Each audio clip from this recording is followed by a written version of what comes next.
SKPCS academy में आपका स्वागत है। साइंस के कुछ महत्वपूर्ण प्रश्नों के बारे में और जानेंगे हम लोग, तो चलें शुरू करते हैं। पहला प्रश्न देखें, रेड रिबन एक्सप्रेस किसकी जागरूकता के लिए चलाई गई है?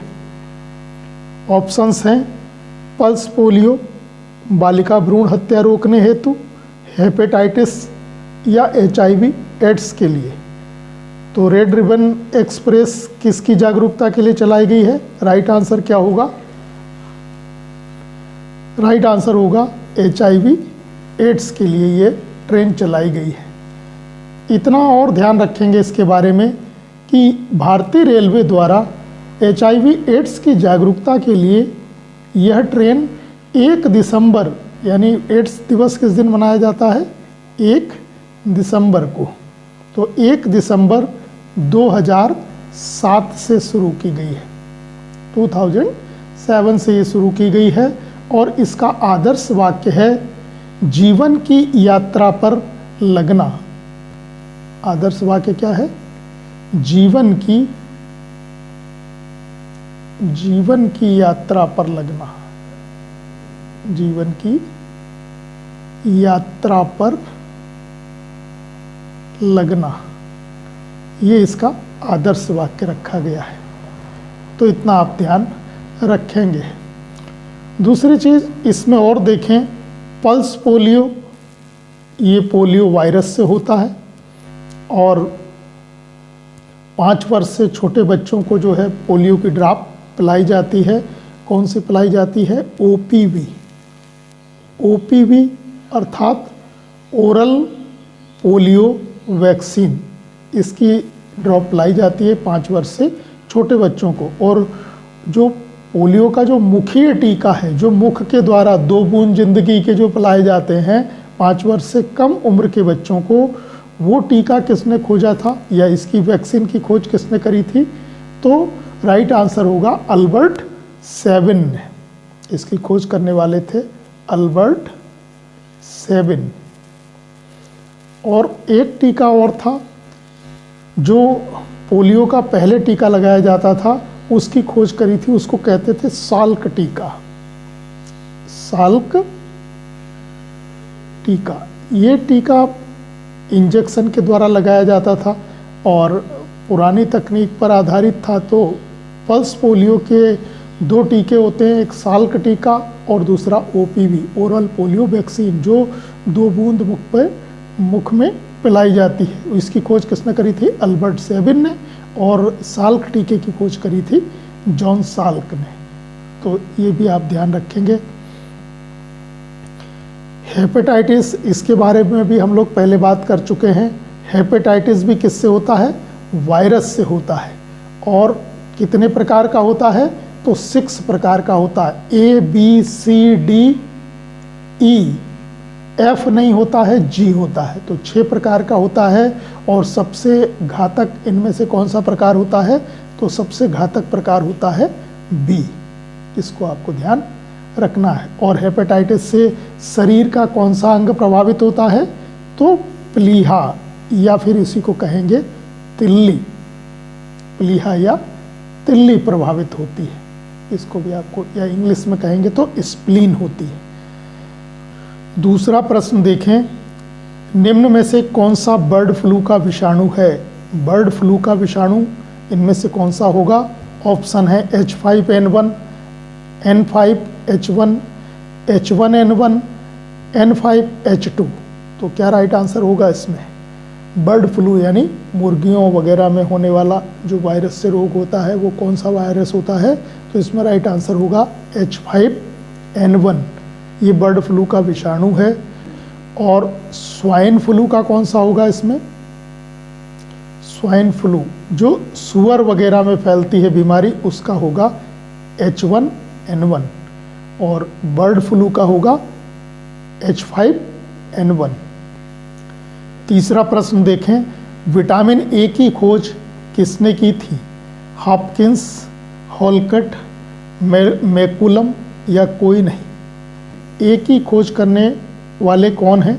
हॉपकिंस, हॉलकट, मैकुलन या कोई नहीं? इन ऑप्शंस में से कौन सा राइट होगा, बताने की कोशिश करें। विटामिन ए की खोज करी थी मैकुलन ने, और विटामिन ए के साथ साथ विटामिन बी की भी खोज किसने करी थी? मैकुलन ने ही की थी। इनमें से और याद आ रहा हो आपको, हॉपकिंस ने कौन से विटामिन की खोज करी थी? तो हॉपकिंस ने विटामिन, इसको आप ध्यान रखेंगे, हॉपकिंस ने कौन से? विटामिन डी की खोज करी थी। हॉलकट ने किसकी करी थी? तो सी, विटामिन सी की खोज करी थी। तो विटामिन ए के खोजकर्ता हो गए, विटामिन ए के खोजकर्ता हो गए मैकुलन, और बी की भी खोज किसने करी थी? मैकुलन ने। विटामिन सी की खोज करी थी हॉलकट ने, और विटामिन डी की खोज करी थी हॉपकिंस ने। चौथा प्रश्न देखें, किस विटामिन की कमी से रक्त का थक्का नहीं जमता है, यानी ब्लड क्लोटिंग नहीं होती है? ऑप्शंस हैं vitamin E, vitamin C, vitamin K या विटामिन डी। कौन सा राइट आंसर होगा इसमें? तो रक्त का थक्का किस विटामिन की कमी से नहीं जमता है? राइट आंसर हो जाएगा विटामिन के की कमी से नहीं जमता है। प्रश्न है, जल में घुलनशील विटामिन है, इनमें से कौन से विटामिन जल में घुलनशील है? ए ऑप्शन में है ए बी सी, बी में दिया है बी डी ई के, सी में दिया है ए और सी, और डी में दिया है बी और सी। तो जल में घुलनशील विटामिन कौन से होंगे इसमें? राइट आंसर होगा बी और सी। ये दोनों विटामिन जल में घुलनशील होते हैं और शरीर में जो है स्टोर नहीं किए जा सकते हैं ये जल्दी दोनों, और हमारे शरीर में ज़्यादा देर तक नहीं रुकते हैं। ए डी ई के ये विटामिन जो होते हैं ये हमारे शरीर में ज़्यादा देर तक रुके रहते हैं, शरीर में स्टोर होते हैं, फैटी टिश्यू के रूप में ये स्टोर किए जाते हैं। छठा प्रश्न देखो, विटामिन की खोज कैसिमर फंक ने की, वे किस देश के रहने वाले थे? तो विटामिन की खोज करने वाले कौन थे? कैसिमर फंक। ऑप्शंस हैं इसमें, वे किस देश के थे? जर्मनी, पोलैंड, ब्रिटेन या अमेरिका? क्या होगा राइट आंसर? तो कैसिमर फंक पोलैंड के रहने वाले थे, पोलिश जो है वैज्ञानिक थे, और इन्होंने विटामिन की खोज कब की है? 1911-12 में, 1911 या 12 में, जैसा ऑप्शंस में आए वैसा आप लगाएंगे। तो 1911-12 में विटामिन की खोज किसने करी? कैसिमर फंक ने, और ये कहाँ के थे? पोलैंड के रहने वाले थे, इसको ध्यान रखेंगे। अच्छा, विटामिन होते क्या हैं? कार्बनिक यौगिक होते हैं, शरीर में क्या करते हैं? वृद्धि करते हैं, रोगों से रक्षा करते हैं, और ऊतकों और एंजाइमों का निर्माण करते हैं, एंजाइमों का निर्माण करते हैं। तो ऊतक और एंजाइमों का निर्माण करते हैं, इनसे कोई कैलोरी प्राप्त नहीं होती है, ये ध्यान रखेंगे। तो विटामिनों से कोई कैलोरी नहीं मिलती है। कार्बनिक यौगिक होते हैं, ऊतकों और एंजाइमों का निर्माण करते हैं, इनसे कोई कैलोरी प्राप्त नहीं होती है, और रोगों से शरीर की रक्षा करते हैं, साथ ही शरीर की क्या करते हैं? वृद्धि भी करते हैं। सातवां प्रश्न देखें, सौंदर्य विटामिन किसे कहा जाता है? सौंदर्य का विटामिन कौन सा होता है? ऑप्शंस हैं ए, बी, ई या के।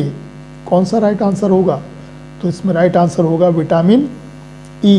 विटामिन ई को क्या कहा जाता है? सौंदर्य विटामिन कहा जाता है। सेहत और सौंदर्य का साथी कौन सा होता है? तो विटामिन ई होता है। प्राप्त किससे होता है विटामिन ई? फलों से, ड्राई फ्रूट्स से, तेलों से, सोयाबीन से, इनसे सबसे प्राप्त होता है। साथ ही विटामिन ई मानसिक रोग से भी बचाता है, मानसिक रोग से भी रक्षा करता है, हृदय रोग से भी रक्षा करता है। सन की जो अल्ट्रा वायलेट रेज आती हैं, जो पराबैंगनी किरणें आती हैं, उनसे भी शरीर की रक्षा करता है। एंटी एजिंग होता है, ये एंटी एजिंग होता है। एंटी एजिंग का मतलब एज का पता जल्दी से नहीं चलता कि कौन कितना बड़ा हो गया है, तो उसके लिए भी सहायक कौन सा होता है? विटामिन ई होता है।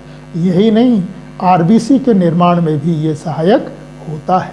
आरबीसी का हालांकि निर्माण किस में होता है, अस्थि मज्जा में होता है, लेकिन आरबीसी के निर्माण में कौन सा विटामिन सहायक, ई होता है।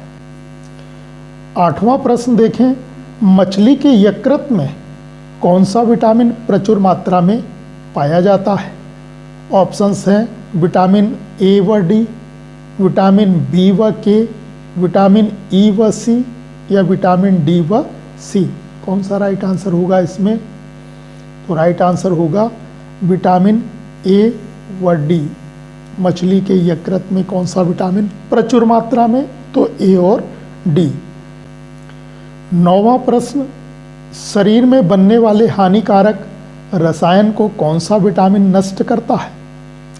शरीर में बनने वाले हानिकारक रसायन को इनमें से कौन सा विटामिन नष्ट कर देता है? Vitamin A, vitamin B, vitamin C या विटामिन ई।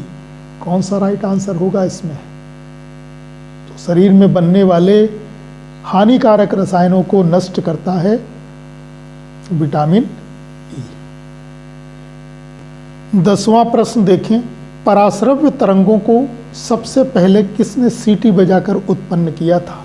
क्वेश्चन है, पराश्रव्य तरंगों को सबसे पहले सीटी बजाकर उत्पन्न किसने किया था? ऑप्शंस हैं न्यूटन, गाल्टन, फैराडे या हर्ट्ज। क्या होगा इसमें राइट आंसर?